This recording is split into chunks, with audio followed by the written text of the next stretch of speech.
does one go about getting an audience with His Holiness the 14th Dalai Lama of Tibet?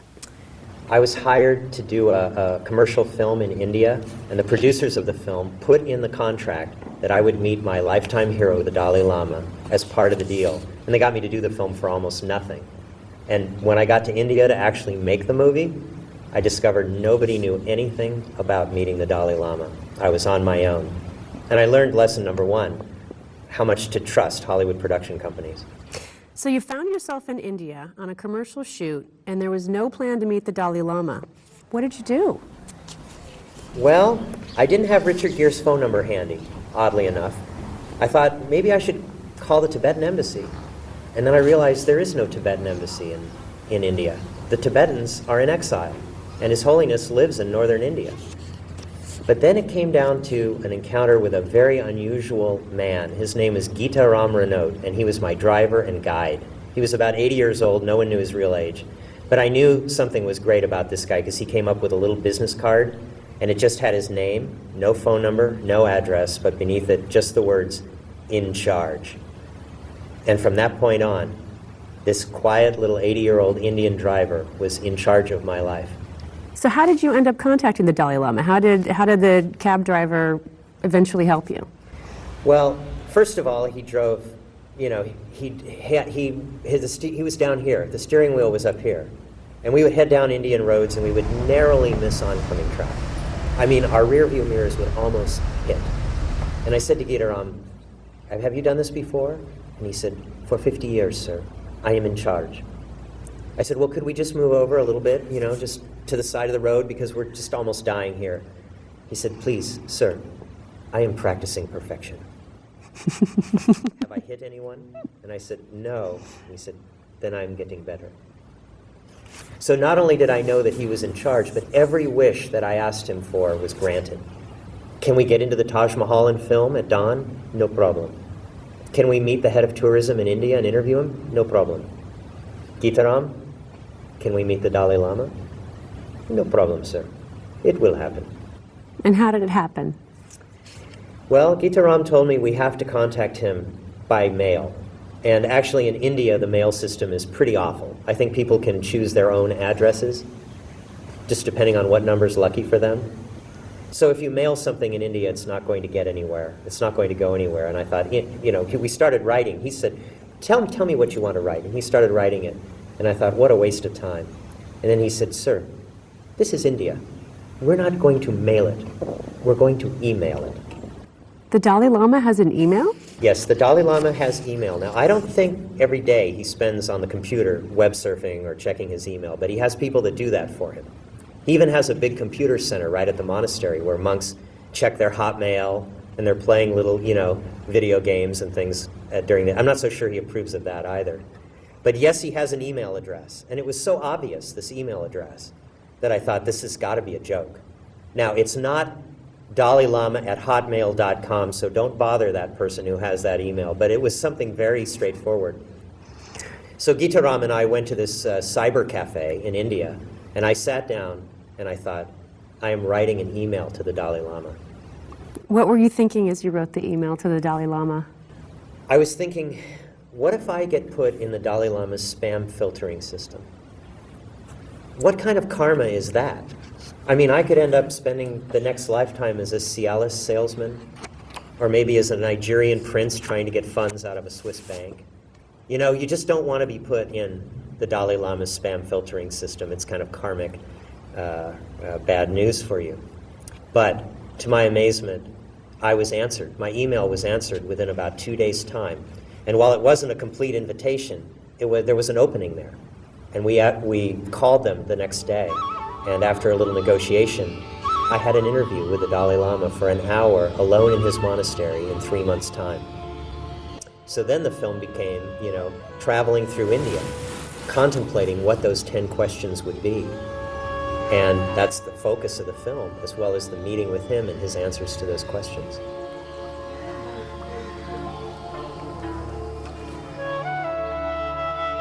How did you come up with the 10 questions? Well, I did a lot of soul searching. First of all, being in India makes it easy to come up with 10 questions. because life is lived to the fullest in India. There's a lot going on. But then I also emailed all my friends and colleagues and business associates, and I said, give me questions. And I got everything from the sublime to the ridiculous. What was the silliest question you got? And what was the best question? The silliest question I got was, what's Richard Gere's phone number? Okay? And I still don't know it. But I also got the question, what's the meaning of life? And a lot of people think that the Dalai Lama possesses the meaning of life, and if they just meet him, they'll be informed of this great wisdom.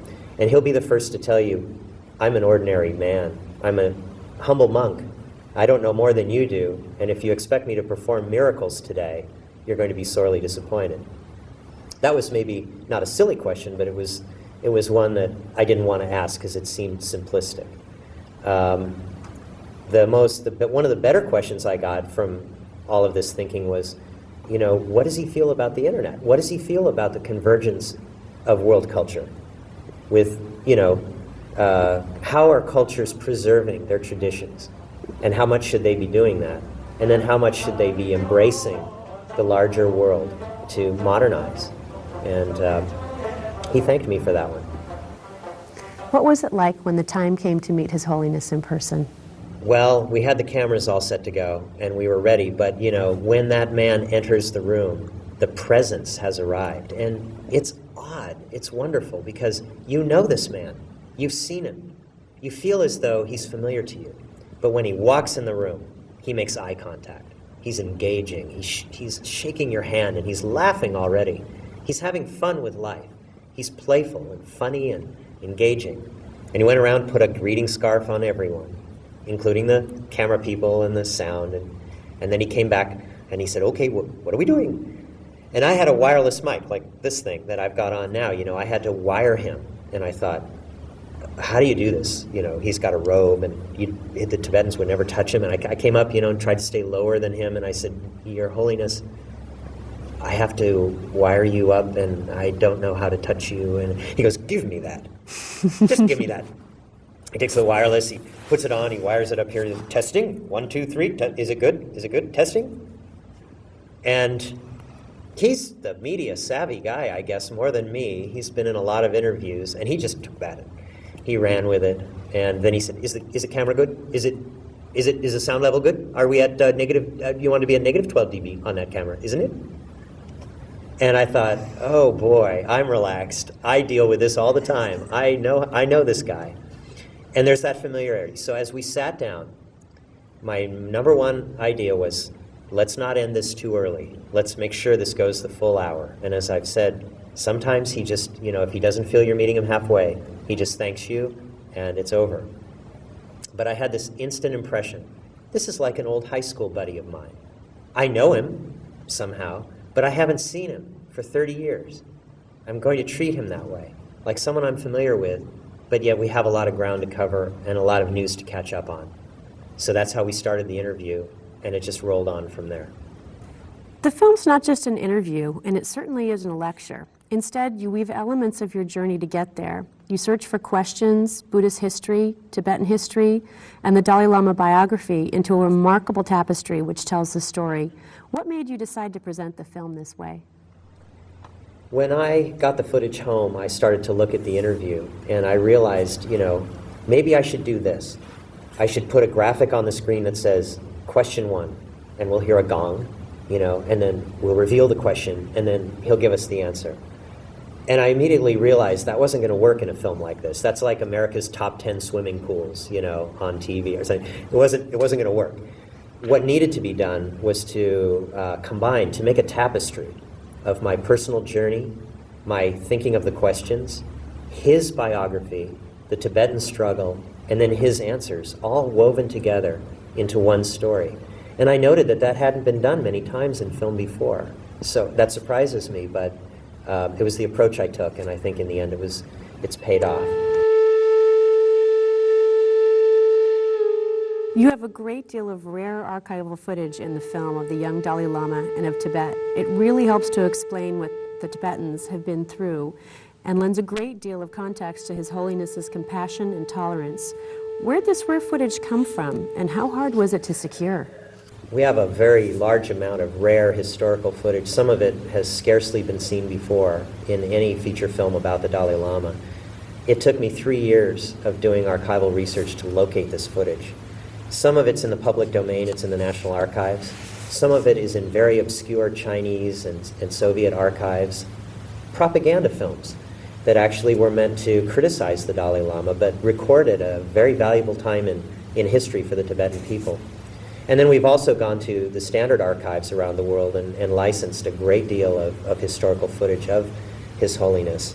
And this is by far the biggest expense of the film, as well as what took 3 or 4 years out of my life to really get it all done, the archival background.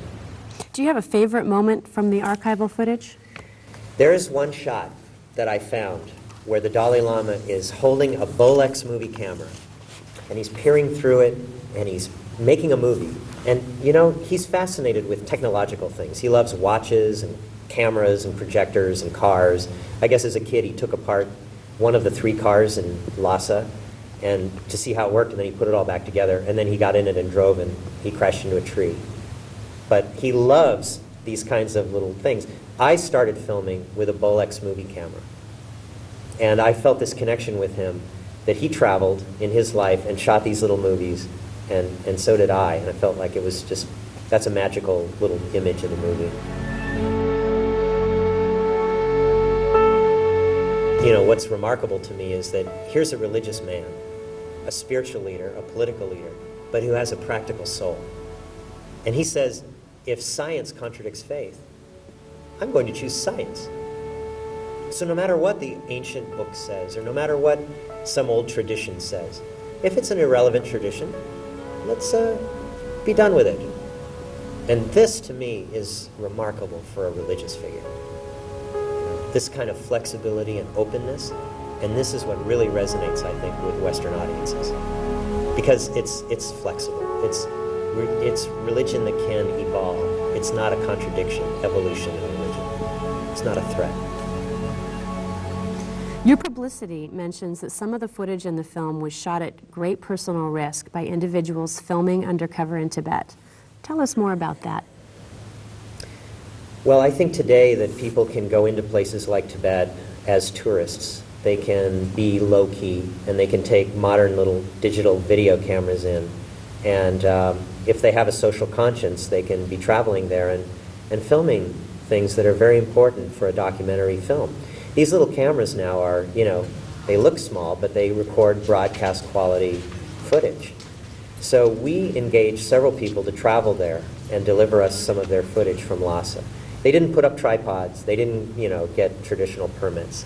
They just went in to see what life is like today for the Tibetans. And they brought back some very valuable material. We also have some footage in the film that's very sad, in that we show some Chinese prisons, we show some Tibetans who've undergone torture, and so on. And this footage was given to us totally anonymously. Even today, we don't know where this footage came from. It was given to one of our crew members, just slipped to them on a VHS cassette. And even he doesn't know the monk that gave it to him, who probably had it given to him by someone. So we present that without even knowing exactly where it came from or how it was filmed. Your film makes the point that some very big international internet service providers are explicitly censoring search engines results in order to gain access to the lucrative Chinese market. Yes, I think that today, one thing that really is disturbing is that there are a lot of protests in favor of Tibet. There's a lot of awareness about Tibet, and it's growing, but it's done on a grassroots level. And some of the biggest corporations that share and create information, the search engines, Google, Yahoo, Microsoft, these various search engines have conspired to censor results so that they can have access to the lucrative Chinese market. And as a result today, for instance, if you go into the the Yahoo China search engine, and you enter Dalai Lama, all the results that come up are results that have been approved by the Chinese government. And they're all results that are totally critical of the Dalai Lama and his regime. What are the Chinese so afraid of? If the Dalai Lama is in fact a man of peace and has such an international reputation for nonviolence and collaboration? If he returned to China today, even for a visit, there would be a huge wave of love from the Tibetan people. And this would cause China a great loss of face. Publicly, in the media, it's just something they don't want to see happen. It could even lead to the Tibetans wanting to have autonomy or independence in their country, which is, I think, what the Dalai Lama would like, at least autonomy for the Tibetan people. But the Chinese, of course, don't want to have anything to do with something like that. And yet the film shows in no uncertain terms that the Dalai Lama favors engagement with the Chinese as the solution to Tibet's problems. Yes, I really want to make the point that this film does not attempt to criticize the Chinese people. It merely, and it's the same philosophy that the Dalai Lama has. So many people get upset at how the Tibetans have been treated that it's felt, let's ban or boycott all Chinese products and let's, not buy anything Chinese. That's not the Dalai Lama's point of view at all.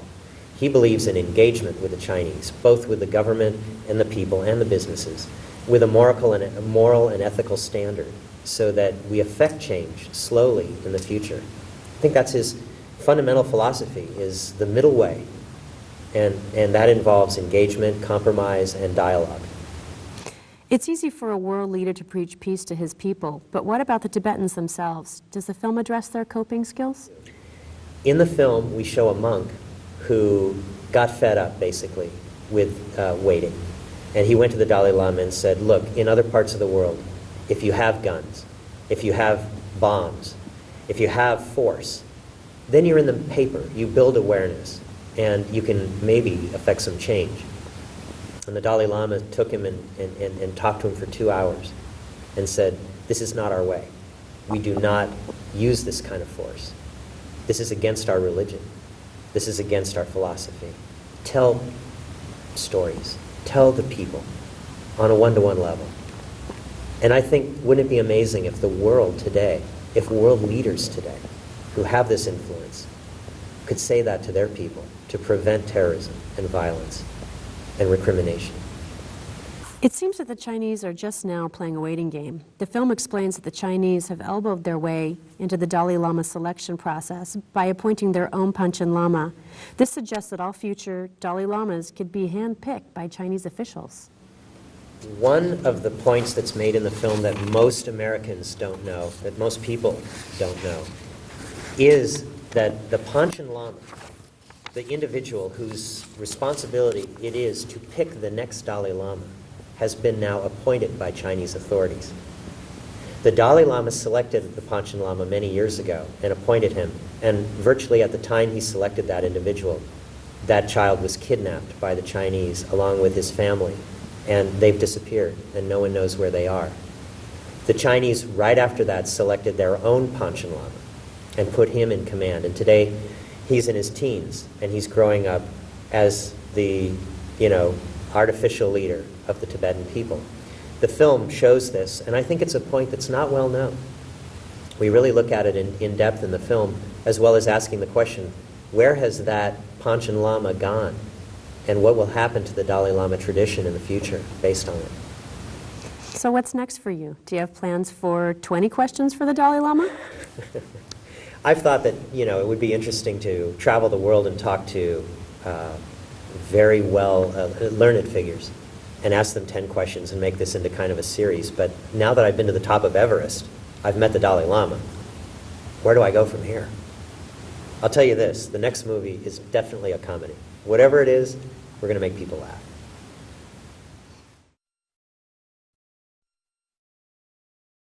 In fact, I don't remember where we were interrupted, but I just thought of another anecdote. Many years ago, when His Holiness first started to travel abroad, very often we used to travel, in fact in those days we used to travel economy class. And I remember the complications we used to have because at some point where His Holiness was landing, these people who want to welcome His Holiness, they were waiting at the gate of the first class section. So I once In fact, I think I mentioned about more than once, but I remember very clearly I said, maybe, Your Holiness should, at least you and one or two should travel first class, because when these people come to welcome you, they often seem to be at the wrong gate. He had a very, actually, pertinent sort of an answer. He said, oh, if they are really welcoming me, the person, then it wouldn't matter from which section of the aircraft that I come out of. And if they are sincere, he said, even if I travel by economy class, they will still be very happy to welcome me. But anyway, I mean, later, then as the visits increased, and then I think also like some of the host organizations, they started offering His Holiness, to travel by business class. So now most of the time His Holiness travels by business class. And when he stays in hotels overseas, does he like a first class room? Or? No, actually, this is another problem we had, because maybe it's partly, if it's a host that is a Buddhist sort of a host, then you see, and then also if it's involved, if it is connected with some Tibetan organization or Tibetan community, then they want the best for His Holiness. So, very frankly speaking, I remember like, one or two people actually mentioning, how is it possible that His Holiness says he's a simple Buddhist monk and, he's staying in, all these fancy hotels. So, in fact, partly because of His Holiness's own desire, not to go for the most fancy hotel, and partly I think also because some people, thought that it wasn't very appropriate. We had, on a few occasions, sent several instructions to our officers abroad that the hotels must be clean and reputable, but not necessarily grand and the biggest. But somehow that also is one of those things that hasn't sort of succeeded, and often we've been put up in some very fancy hotels. Now you mentioned yesterday, and I'd just like to review it slightly, that he's often not comfortable in festival type. You're very right. He really doesn't like all these ceremony and rituals, and it's strange also in a way, because Tibetans have so many ceremonies and rituals, and I think they love this, and they do it also very well, frankly speaking, I think. Some of them are very colorful and very solemn, really, and very beautiful also. But he just doesn't like them, and unless it has some real sort of spiritual significance. If he had his way, he would really do away with all this ceremony and formal sort of part of the thing. He would just like to, deal with anything directly and in the least sort of informal way. So that he's done this, as you have seen, when he meets people, people who come and call on him, it's very informal, and no sort of ceremony or protocol is observed. And in many sort of, actually quite, I don't know what would you call, very sort of official and solemn occasions also. Holiness is sometimes too spontaneous, really. And I've had to, sort of mention that to His Holiness, that sometimes it may not sort of be appreciated, but here also I think it's difficult to change, and very often somebody is making a sort of a very nice sort of a speech in praise of His Holiness, and he's doing something else, or looking at somebody nearby, who's maybe fallen from a chair. Very often he does that. But then, over the years, I think many of these things, I think, have endeared him to, many people in the West, because they, see this person who's really totally relaxed, informal, spontaneous, and although still I feel sometimes uncomfortable, but I think that's what makes him really different from other people. And he does it all the time. For example, even in very serious and solemn Tibetan occasions, as well as in the West, like some of these university events where they offer a degree, honorary degree, they're very solemn with it, and they're very strict also. Or very often we had some interreligious faiths, and where the people from the church who were organizing the Christian side, they were very particular how you step, and who follows who, and then how you walk through the aisle and all that. And then suddenly he's going to see somebody he knows in the crowd, and he sort of walk out of the line and start shaking, and so he does this very often. But what about when he meets with people here in the meeting room? Does he enjoy doing that? Has he heard every question that's ever been asked? I think probably most of the questions I think he's heard before. Here also it's very interesting, like when he meets with people, yes, I actually, in fact, this is another amazing thing. And as I mentioned earlier, I've been with His Holiness now 36 years or something, and still he keeps on amazing me. And one of the things recently that I have come to sort of be amazed and also really sort of appreciate this character or trait in His Holiness is, as long as that other person is like sincere in his I don't know, in his meeting with His Holiness, or if he sort of doesn't act out of politeness, and or because he's here to come, because he has to come here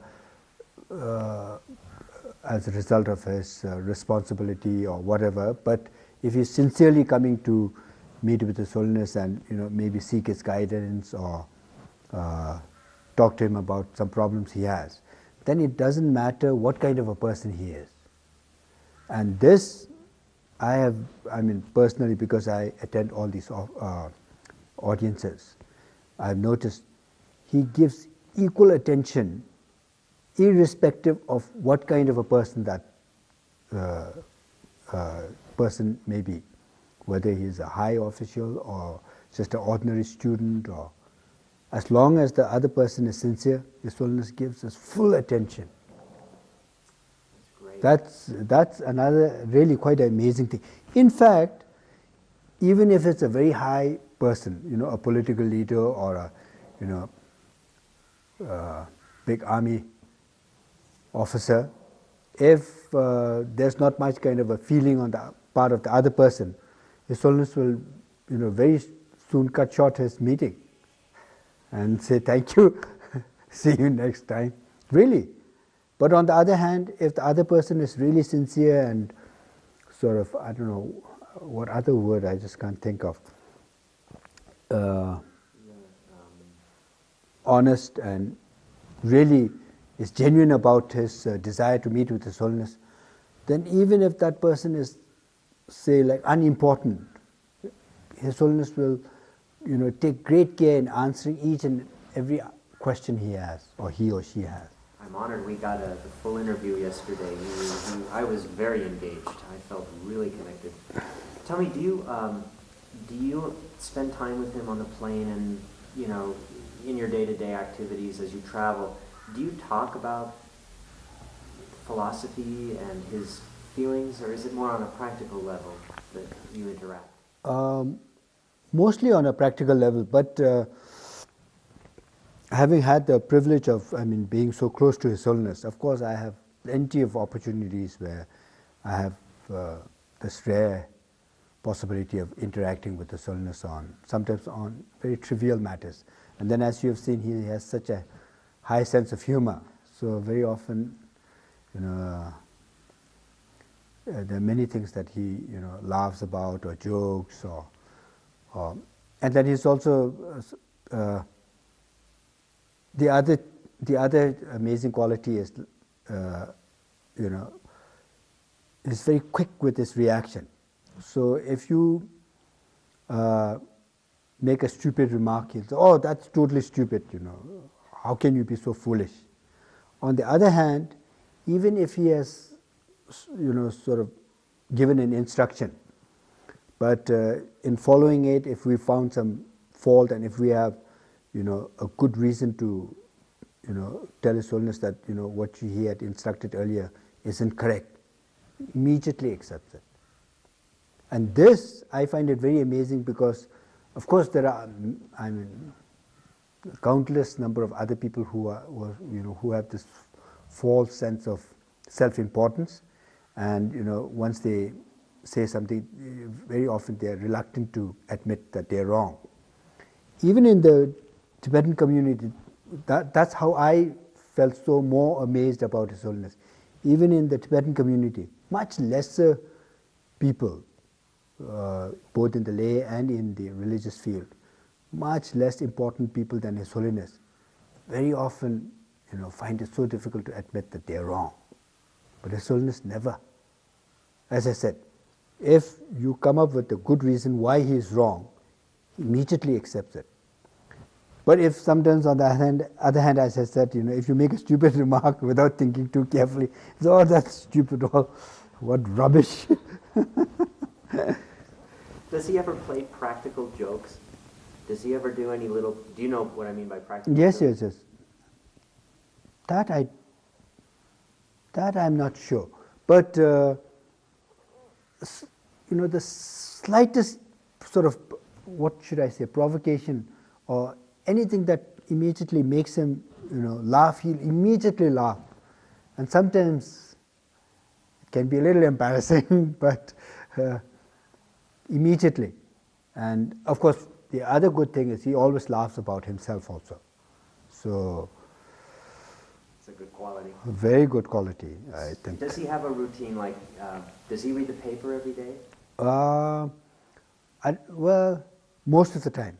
His Holiness has a very sort of a strict routine. Gets up around 3:30. Then he immediately starts with his morning prayers and meditation.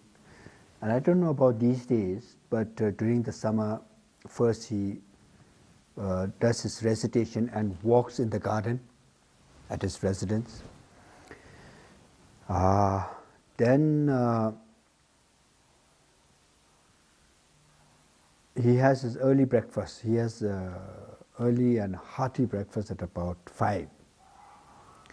And then from around, I think, 6 or maybe a little past 5:30 till about 8:30, 9, he usually likes to engage in religious studies. And most of the afternoons after lunch he has meetings with visitors, media people, Tibetan officials, and then all these other people who come for spiritual meeting for spiritual purposes. And then if he has too much work, then of course he comes to office even in the mornings. Like these past few days, we had too many events, and so we had audiences and interviews like we did yours, starting from morning. And then he has no dinner as a Buddhist monk, which is a one of the rules of the Buddhist monk.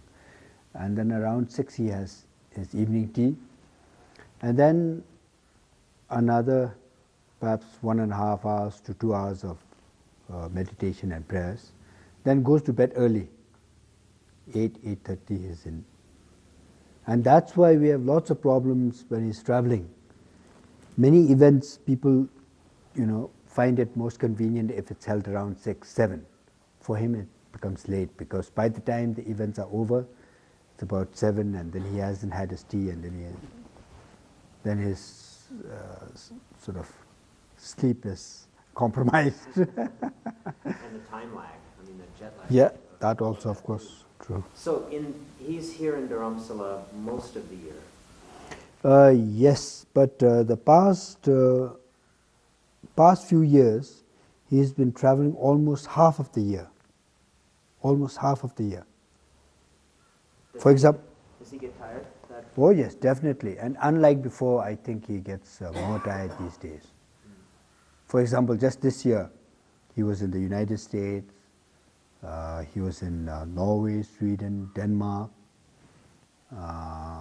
then he was in the Czech Republic, then he was in Hungary, he was in Slovakia, then he was in Northern Ireland.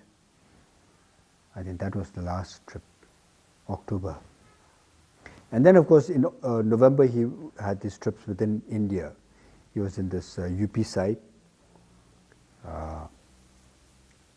And now, in 2-3 days, he's going down to the south. So, let me switch gears for just a second. I won't take too much more time. What do you see as his vision for the 21st century?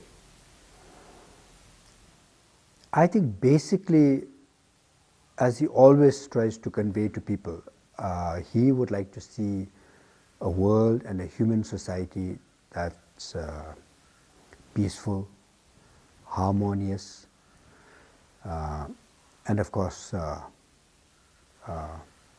along with peaceful, of course, non-violence. So these are also the kinds of concept that he's always been trying to promote. And although they are sort of concepts that are part of the Buddhist tradition,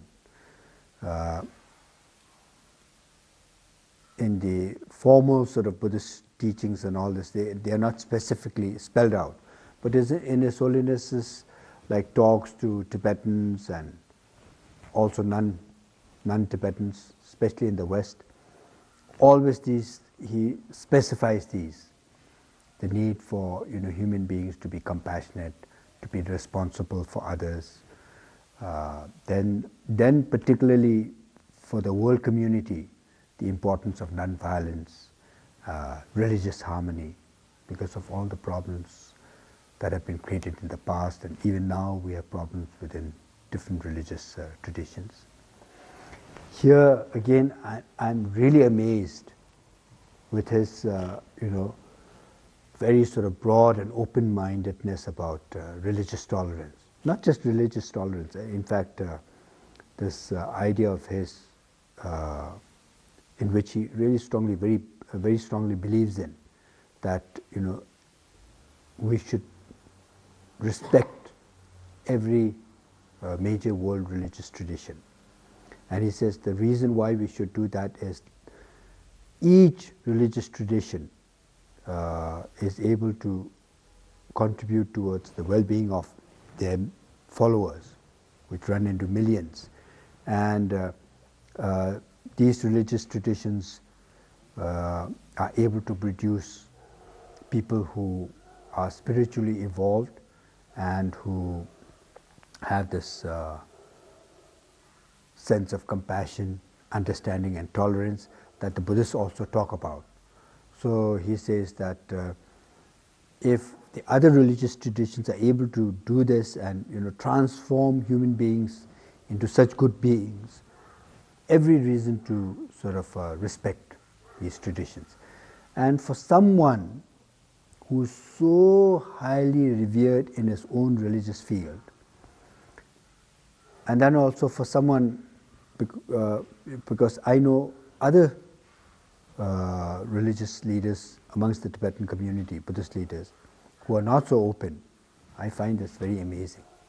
And then if you look at other religious leaders, unfortunately, I think,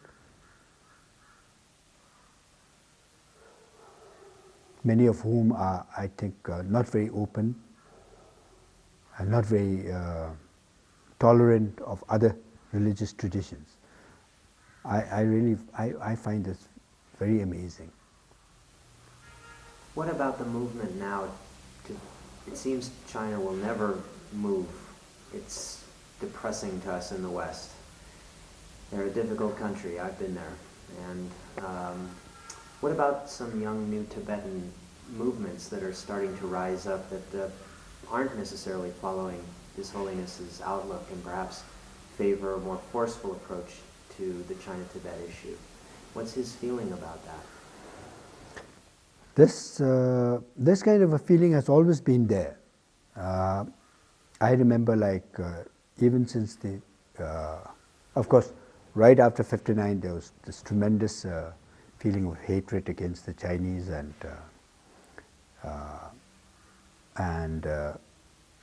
I think we could say that majority of the Tibetans always wanted to do something, including violence, in order to be able to regain Tibet's freedom. And then I remember, like, in the '70s, when the Tibetan Youth Congress was first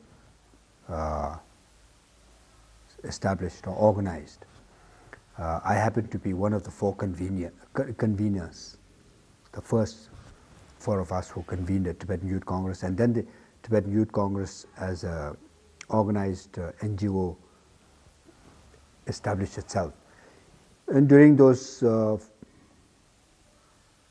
early days also, lots of discussions among the young people about taking a sort of engaging in violence in order to achieve the Tibetan legitimate rights. Now, even after 20 years or so after His Holiness explained about his proposal of not seeking total independence, there are still many Tibetans who believe that the only way to get something for the Tibetans is through violence.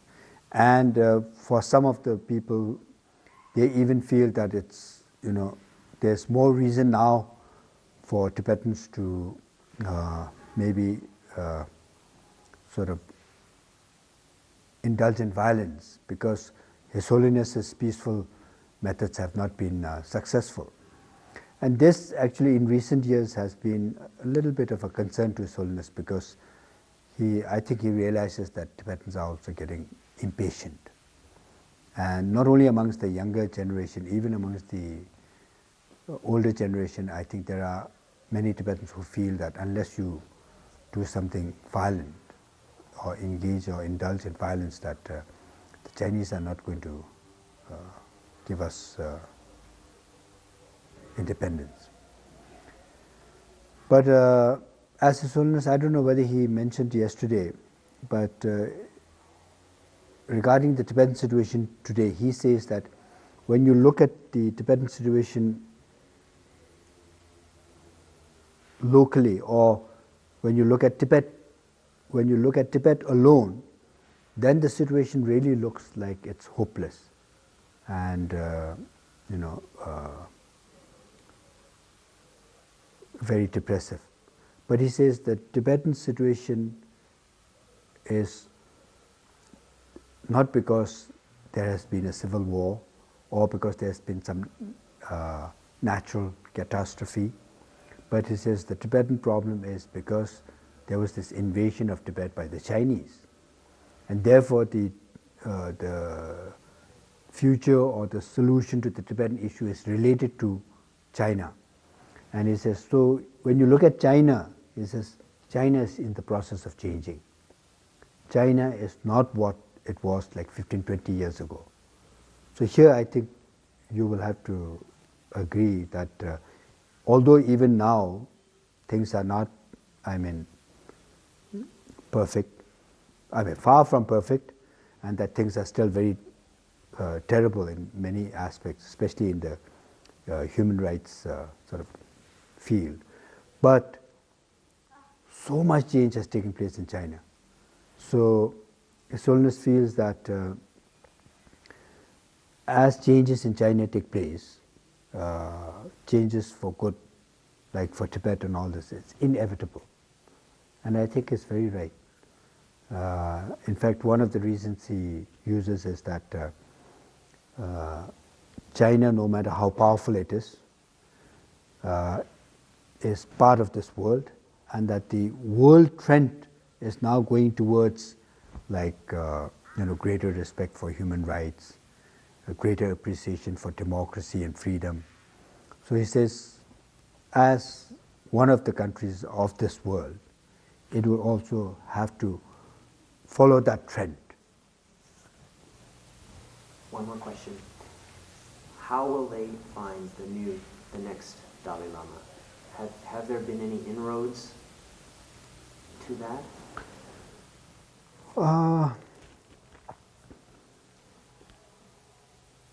Actually, again, here His Holiness has made many comments. For example, like as far as he himself is concerned, he's made it very clear as early as in 1969 that whether the institution of the Dalai Lama should continue or not, it's entirely up to the Tibetan people. So I think at that time, His Holiness was of the view that although in the past the Dalai Lama's institution was very important to the Tibetans, and then because the Tibetans for many centuries have been very religious minded, they were always interested to continue this religious tradition of searching for the next reincarnation. But he felt that maybe in 20, 30 years, the younger generation may not be interested, may not be as religious minded as the previous generations. And also because of what the Chinese were suspicious of as far as the Tibetans in exile were concerned. They're always accusing the Tibetans in exile, and also His Holiness, that they're always hoping to revive the old feudal system. So also partly to counter that, in 69 he said it's up to the people. If they don't want it, no need to look for a new Dalai Lama. Then on the other thing His Holiness has also often been talking about is that the method of selection of the Dalai Lamas could change in the future. He mentioned that there are several options we could choose from. One is maybe Tibetans could follow something similar to how the Pope is chosen, how the Pope in the Catholic Church is chosen. He said maybe that also could be one option. Then another option he mentioned about being a possible way of choosing the Dalai Lama is choosing someone out of seniority.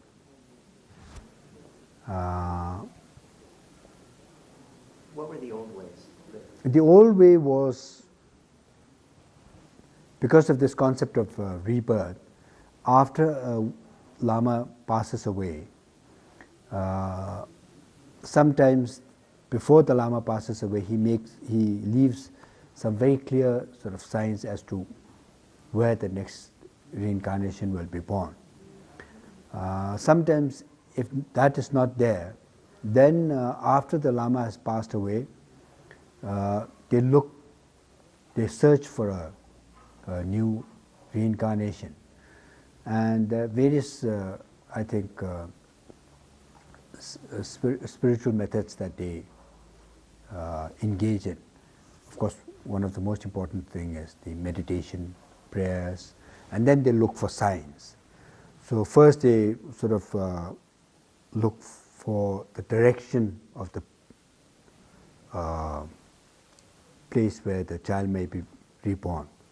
Like if they were making a search from within Tibet, whether the child is likely to be born in north or south or wherever, and then in that area, which particular places are most likely, and then they try to sort of narrow it down. For example, like if indications say that the next reincarnation may be, say for example, like in India, like in northern India, then of course we'll look for the areas where there are Tibetans in northern India, and then select some of the areas, maybe like Dharamsala, Darjeeling, I don't know, Mussoorie, and then look for some candidates, and then they also sort of shortlist the list of the candidates, and then they make further sort of spiritual investigations, and then after, when they come down to 2, 3, sometimes they are made to undergo some kind of a test. Like in the case of His Holiness, they made him choose items. They put similar items of the 13 items that belong to the 13th Dalai Lama and an imitation one, few of them like a rosary or a walking stick, a pair of glasses, and then made the child choose. That also is one. But often there have been very clear indications. For example, I just recently heard of one young boy who'd never been to a particular place. For example, I think the boy may have been born like in Kalimpong or Darjeeling. Then when he was taken down to, like, say, the monastery down in South India, immediately went up to a previous abbot, or I don't know, one lama's residence, and he says, "This is my residence." Something like that. Very often I've heard of such incidents. For example, like I think in the case of His Holiness or a previous Dalai Lama, the young boy comes to the new place. He's never been there before, and very often the child is found some other place far away very often, and then is brought to the residence of the previous Lama who's passed away, and then the child says, "Oh, in that box, I have a pair of glasses," or something like that. And when they open it, even the people, the household people, were not very sure and familiar, and then they were surprised to find exactly what the young boy had indicated, existed in the cupboard. Would that be the method now of choosing the next one? If they continue to choose, then I think we will have to follow some of these traditional methods. In fact, many young lamas who've been selected since we've come into exile, most of them have undergone these similar sort of selection processes. It will be useful. Oh, the other thing I think very important, also another thing that I think I did mention yesterday about His Holiness as reaching out to the Chinese. That happened recently. Can you? No, in fact, His Holiness over 20 years ago started advising and trying to educate the Tibetans that we shouldn't have any kind of hatred against the Chinese as a whole, the Chinese people as a whole, and that in fact Tibetans should make attempts to reach out to the Chinese. And as I mentioned to you yesterday, at the beginning I found it very difficult to digest this idea, and it was only later when I had this many moving experiences where when Chinese would admit that in the past he was misinformed, and that when he really found out the truth about the Tibetan situation, that he felt very sorry and that he wanted to apologize on behalf of the Chinese people of on behalf of the Chinese people for what the Tibetans have suffered. And then in more recent times, also I think very, very encouraging is that some intellectuals inside China have written about Tibet, and I think they've been very unbiased. They were critical about the Communist Chinese government's handling of the Tibetan issue, and I think they have appreciated His Holiness's firm commitment to non-violence. In fact, I think this has been a very major factor which made many Chinese sort of appreciate His Holiness's stand.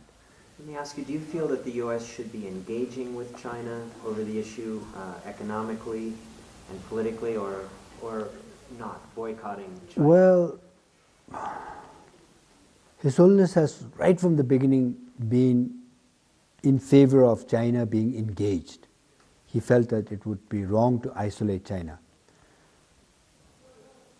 And in fact, again here I think His Holiness is very right. My past immediate reaction was, of course, economic sanctions and some kind of condemnation of the Chinese. But I think in the long run these would not have been productive. I mean, it may have had some impact at that particular moment when it was carried out. But in the long run, I think His Holiness is very right. When you engage them, then I think you have a better chance of seeing China change. And I think that is proved by China now joining the world in economy at least. And I think as a result, so many changes are taking place in China. Some of them I sometimes find quite unbelievable when you know what China was earlier. And of course, although still it's terrible, I mean, Russia today is supposed to be much more it's supposed to be a democratic thing, and there are terrible things happening in Russia. I just read recently, no true democracy, and the police still very powerful, and the media still having a difficult time. So what to speak of China? I mean, if Russia, which is now supposed to be a democratic country, is still having all these sort of shortcomings, what to speak of China? Yet, if you compare China like 15, 20 years ago, some of the things that are happening today in China is just unbelievable, unimaginable. So that way I also feel really encouraged. I mean, just to have Chinese inside China, living in China, writing articles about Tibet and being in favor of His Holiness's proposal. Amazing. Could you reiterate His Holiness's proposal for the panel? I don't think we quite got that. His Holiness made a very, I think, a very practical sort of approach to the Tibetan issue when he actually, against the wishes of many Tibetans, of not seeking independence, but seeking greater autonomy, a genuine greater autonomy for Tibet. And His Holiness felt that this would be the most practical thing, because the Chinese would never, at this point, give Tibet independence. And at the same time, the situation inside Tibet is worsening, and therefore, if we cannot do something fairly soon, then the preservation of the Tibetan identity and preservation of the Tibetan culture would be greatly threatened. So in order to save the Tibetan culture, save the Tibetan identity, he feels that even if we don't have independence as such, but if the Tibetans had authority to run their own affairs, like look after their religious institutions, look after education, and maybe I think to some extent the Tibetan economy, Tibetan language. I mean, most of the things that the Tibetans would be able to maybe do or look after better than the Chinese, then if the Tibetans had full authority in those fields, His Holiness feels that that might be the best way to save the Tibetan community from complete disintegration. So that is why I think he made this proposal, and from a practical point of view, I think that that seems to be the right path. I mean, emotionally, every Tibetan, including myself, would like to see an independent Tibet and nothing to do with the Chinese. But from a practical point of view, I think that would be very difficult to achieve, at least at this time. And therefore, if we have to save Tibet before it's too late, I think the best possible, or the best practical proposal would be to suggest something that the Chinese may not completely reject, and also suggest something that would give the Tibetans the possibility of preserving their religious and cultural traditions. So essentially, I think for those reasons he makes this proposal, not seeking independence, but a genuine sort of high degree of autonomy. He'll probably never go back. I would love to see that dream come true for him, but I don't think the Chinese would ever let him go back. Do you feel that way? Actually, very frankly speaking, I have mixed feelings. When I look at the reaction of the Chinese to His Holiness and his activities and the Tibetans in exile, what you say seems to be, more likely to be true. I mean, in fact, in some cases, I feel they are afraid of His Holiness. Really. For example, we've also received some reports where they say that because there's more religious freedom, and because apart from other, for example, like the increase in the followers of Christianity, increase in the followers of Muslim tradition, and then of course a great increase in the followers of Buddhism. They've also, I've been told, seen the tremendous religious faith Tibetans have for His Holiness, and then many Chinese who have faith in the Tibetan Tibetan Buddhist tradition, not just Buddhism, but Tibetan Buddhist tradition. And therefore, I've been told that some of the leaders are a little afraid, not only of His Holiness's influence in Tibet, but even throughout China amongst the Buddhist community. So when I look at these things, as you say, it seems unlikely that the Chinese would ever, make it possible for His Holiness to return, if not the other Tibetans. But on the other hand, when you look at these big changes that have taken place in China, and then also, of course, former Soviet Union, anything seems possible. I mean, anything seems possible. Look what happened to, the Soviet Union, and then now with all these new, the erstwhile sort of East European countries, all becoming free and democratic, and the Soviet Union totally collapsed, and we instead have all these independent countries. So in the case of China also, even though if things may not move in such a dramatic way, but some change, major change, would make, big differences in their whole attitude, maybe even to dealing with Tibet, not only of their own sort of internal political situation, but I think even in dealing with Tibetans, dealing with the East Turkestanis, would probably change. For example, like say you have a more liberal and more democratic thinking sort of Chinese leadership, then like His Holiness's proposals would, may easily be acceptable to the Chinese leadership. But of course, that possibility is you never know whether it will come in the next 3, 4, 5, 10 years, or it may take another 2, 3 decades. But as His Holiness said, he says, we are not in a hurry.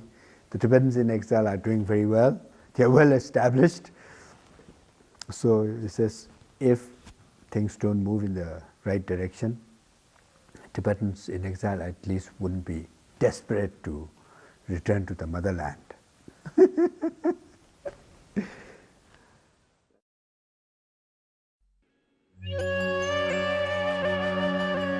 The end of Siddhartha's long journeys amongst the holy men and mystics of India came in this region of southern Bihar.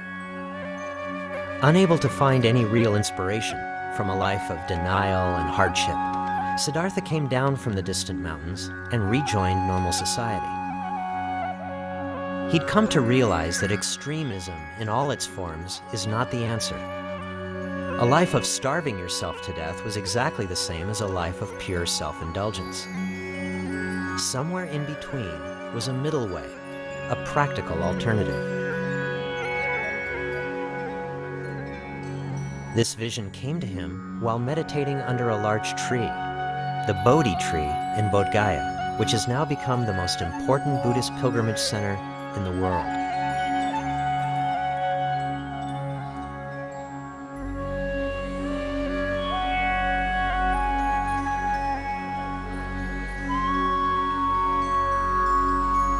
Bodh Gaya is located in southern Bihar, in the heart of one of the poorest regions of India, but it's a major center for Buddhists from all over the world. The Dalai Lama visits here regularly, and almost every country that has been touched by Buddhism has a representative temple in Bodh Gaya.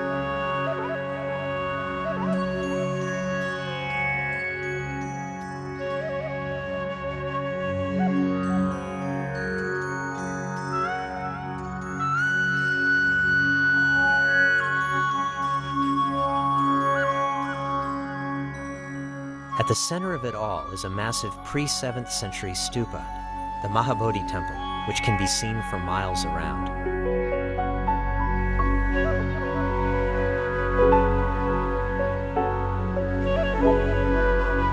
All around the base, worshippers perform constant prostrations and prayers for hours at a time.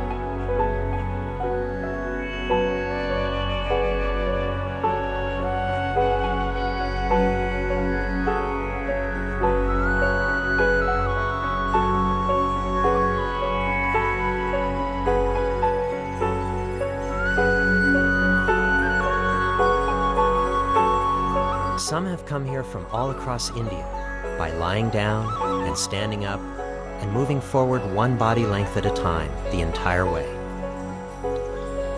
To journey here from the north this way could take an entire year.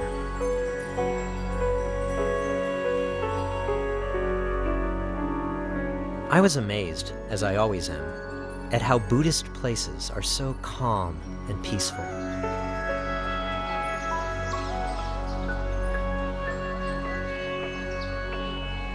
Everyone is welcomed in a non-judgmental way, and even more important, a casual sense of humor prevails. Such a contrast to other holy sites throughout the world that I'd been to, which seemed so self-important and humorless. Here, everything was gentle. I had heard that casual, gentle, and full of humor also described the Dalai Lama, and now I felt I was ready to meet him for myself.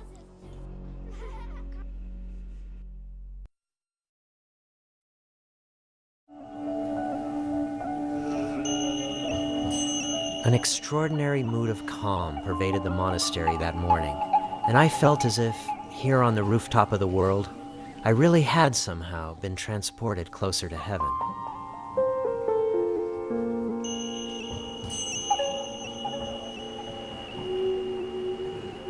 As the day progresses, the young monks spend hours reciting and memorizing sacred texts and preparing for strenuous debates and discussions they will have with the senior monks in the future.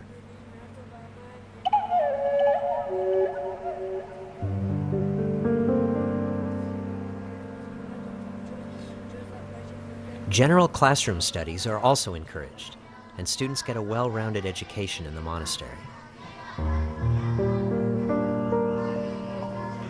Only the most gifted and exceptional boys will grow up to be senior monks. Many others will fall into roles as craftsmen, builders, and artisans at the monastery.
One night, I found myself at a firewalk in the middle of the Rajasthani desert.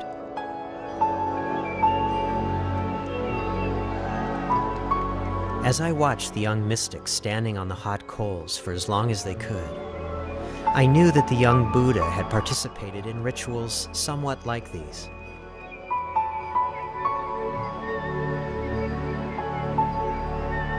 As a young man, he was interested in performing miracles and feats of mind over matter. He would later conclude that the performance of miracles was self-indulgent and unnecessary.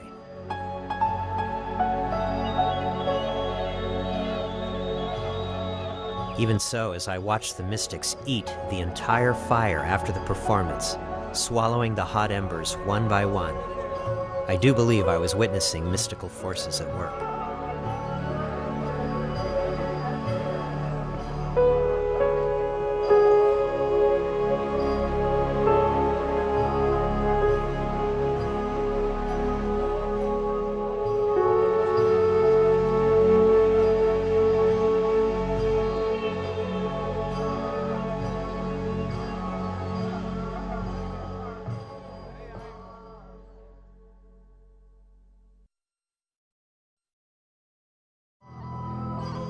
Many sadhus feel they need to go to extremes, performing many miracles to get in touch with the gods.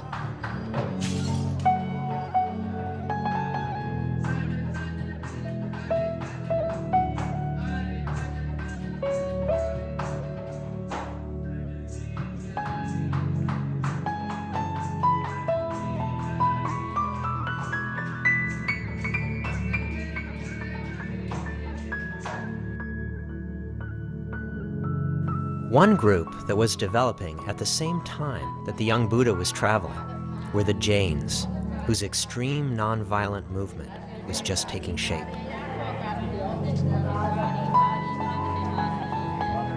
The Jains are fascinating. The most religious of them believe that everything has a soul, even animals and plants and inanimate objects. They have such a reverence for life that they find the very act of eating to be a form of murder.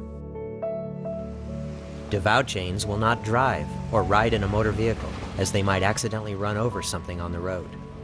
They wear gauze masks over their mouths to avoid inhaling insects as they walk along.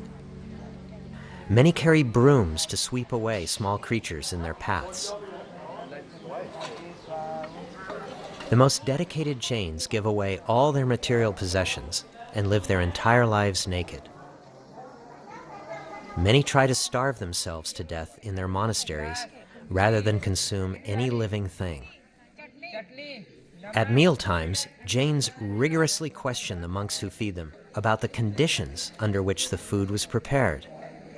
No animal can be harmed in the preparation, and Jains will only eat fruits and vegetables that have fallen to the ground naturally. Care for all living things is a sacred cause for the Jains. India owes its vegetarianism to the influence of the Jains. In Delhi, the Jains maintain a pet hospital where sick and injured birds are treated free of charge.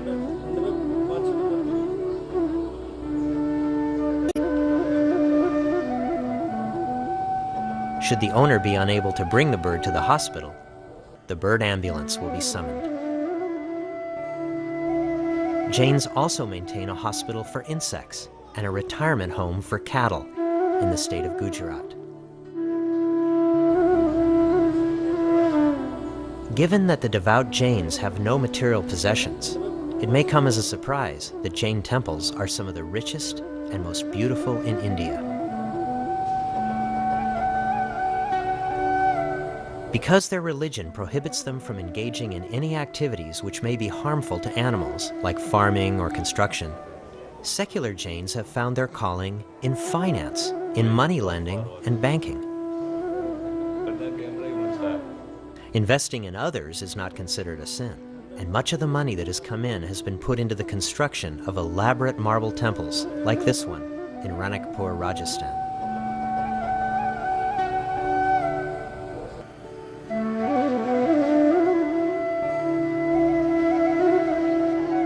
It's at times a bit strange to think that the wealthiest man in many towns in India is also a Jain, who at any time in his life may take off all his clothes and walk naked for many miles to make a pilgrimage to a distant temple.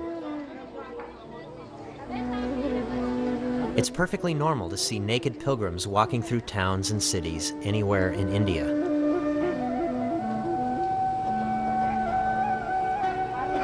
Far from being freaks or nudists, this could be your CPA, your tax attorney, or your bank loan officer. It pays to feed them well.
Above the Dalai Lama's monastery, the road became steep and headed into Tibetan cultural territory.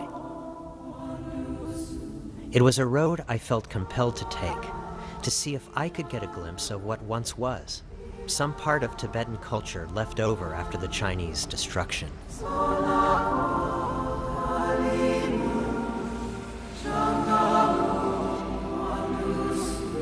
My journey would take me over several 18,000-foot mountain passes en route to the border with China and into a remote region of Tibetan India known as Ladakh.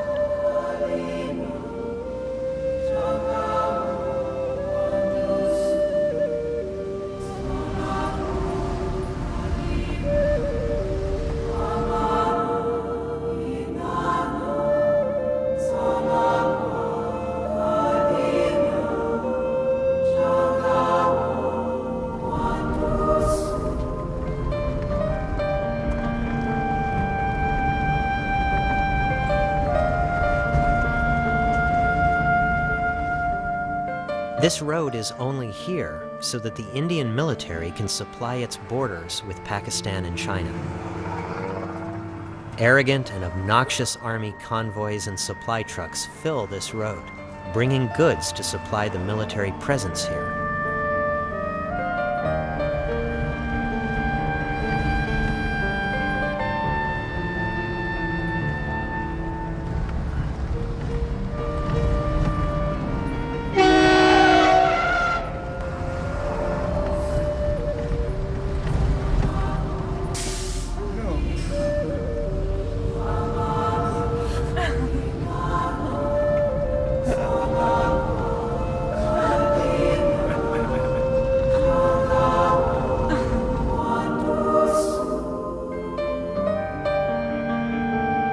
Not everyone had been as lucky as we had on this journey.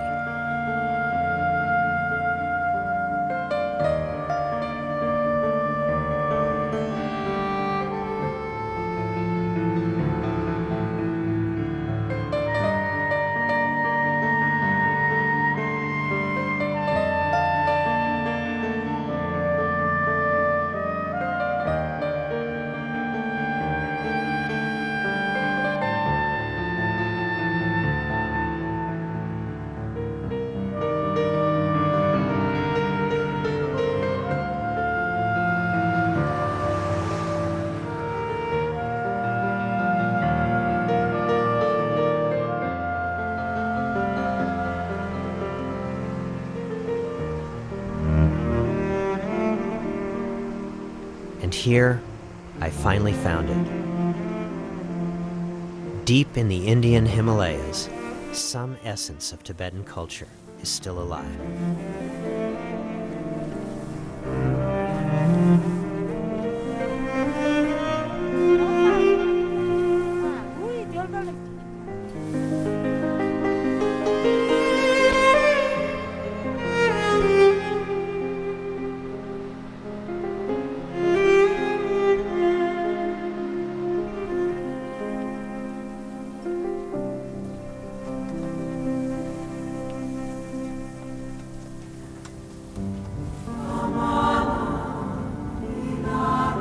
At the summits of the mountain passes, prayer flags left by passing pilgrims, strips of colored cloth whose fluttering sends prayers to high heaven for a safe journey.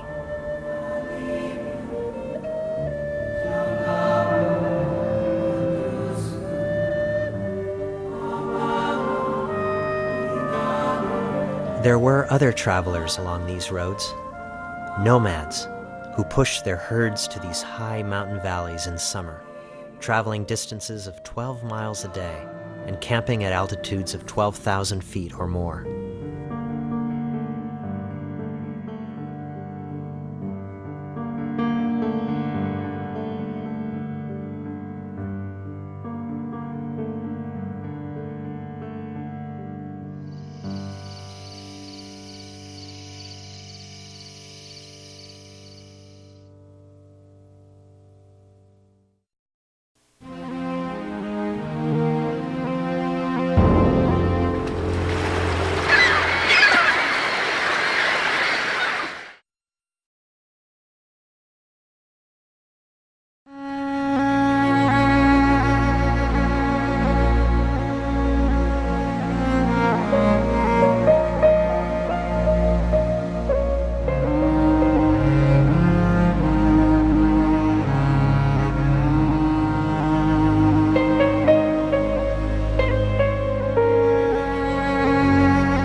If you come to help us, for the moment, you will not gain any profit.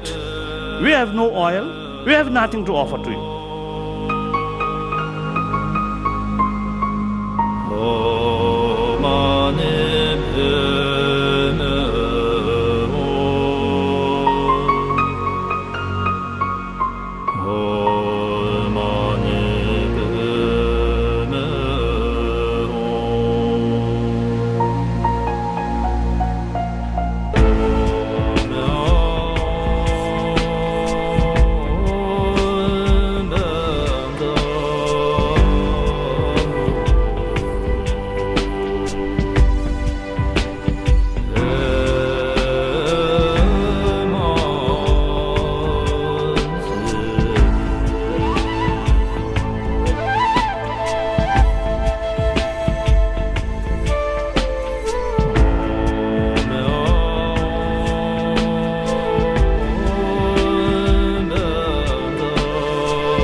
the power of truth.